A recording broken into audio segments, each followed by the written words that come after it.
Welcome back to the channel, everybody. In this video, I'm going to be rebuilding this s-berm. It will go from looking like this to this. Let's take a look at everything I did. I'm gonna walk you through it, but first of all, let's check out the build lapses.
Okay, that quickly turned into a 6-hour day. What a grind. Luckily, partway through the day, Dave came by and helped me out. So he filled in all these bomb holes we're looking at behind me here, got all that filled in. And then it started raining pretty hard for a little bit there, but it slid up luckily. And the bomb holes were a big issue because a lot of people just skid and brake down this big hill behind me. And then when they set up for the berm, they're like on their brakes and it's just taking out the berm. If you look at the berm right now, you'll see that it's like nice and deep, really bowled out, really steep at the top. Before it was like not as steep at the top, and because we're working with such sandy material, what was happening was a lot of this, let me stand in the deepest part here, a lot of this was like kind of washing down and pooling up here. It would flatten out, which will eventually happen again, but I don't think the berm has ever been this tall. So right now it is like waist high minimum all the way throughout. Gets a little lower at the very tail end of it right here, but other than that, like, it's looking really sick. It's a lot steeper, and how I made it so much steeper and taller so fast, because it's such a big berm, you would think this would take forever, but it was pretty good. Like, you can kind of see the transition to dirt here. Like, this is rock hard and this is soft. This is the fresh stuff, so it's not perfectly smooth. There's a few little bumps here and there, but I wasn't super picky. I just wanted to like get this done and make it look way nicer and try to hammer this out in one day, which I managed to.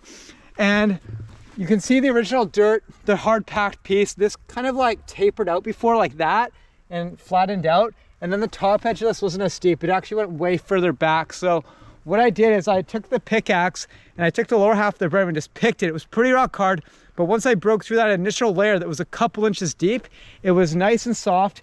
And I ended up picking the top edge of the berm, took all that soft stuff, threw it at the top of the new like picked up part at the very top edge, and then I was able to make everything a little taller and steeper at the top while bullying out the bottom. And by bullying out the bottom, I actually create more surface area that I can ride on, because it used to flatten out like a foot higher than it does now. So you can actually ride this berm lower than before. You have way more berm to ride, which gives it a way bigger look without actually riding like way different. I mean, it's got a little bit of curve now. It's steeper, so it's gonna be a lot faster. But other than that, like, the lineup is basically the same. You just have way more berm to work with. So that is the strategy I used for this mega berm right here. Just get it further underground and then stack the top a little higher. And the combination of going up and down at the same time makes a big difference really fast. This next berm behind me has been a struggle for a while here, because I find it never lines up super well. It definitely kills your speed a little bit, which isn't necessarily a bad thing, because the little jump after it right here that I'm standing on, this is a pretty small step down and you're scrubbing your speed already as is. So it's gonna be even a bigger speed scrub now. So I think a good future modification would be to pull that lip back and have it like closer to where I am right now. Right now, the lip is like way down here. If it was dragged up like half a bike length up the hill, I think that would help a lot. So what I did for lining this berm up better is I did the same technique. I kept the flat forest floor in between the two berms the exact same, but then I started to slowly taper down and dig into the ground. I only shaved a few inches into the ground on this corner because I didn't want to make as dramatic of a difference, but I did keep stacking on top. And I did find on the inside of this first corner, I had a lot of extra dirt. So I did bucket loads and I started off by stacking.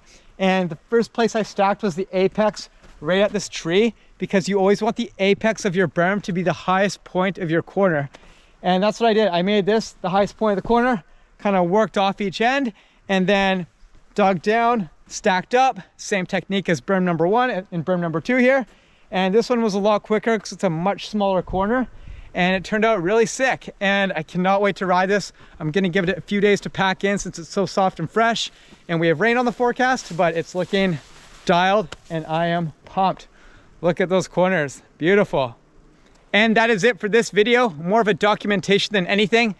But if you learn by observation like me, then hopefully you get something out of this and you learn something about how to rebuild your corners at home. Oh man, I just can't stop looking at that one behind me. It is so sick. All right, okay. Thanks so much, and I'll see you in another video real soon. See you later, guys.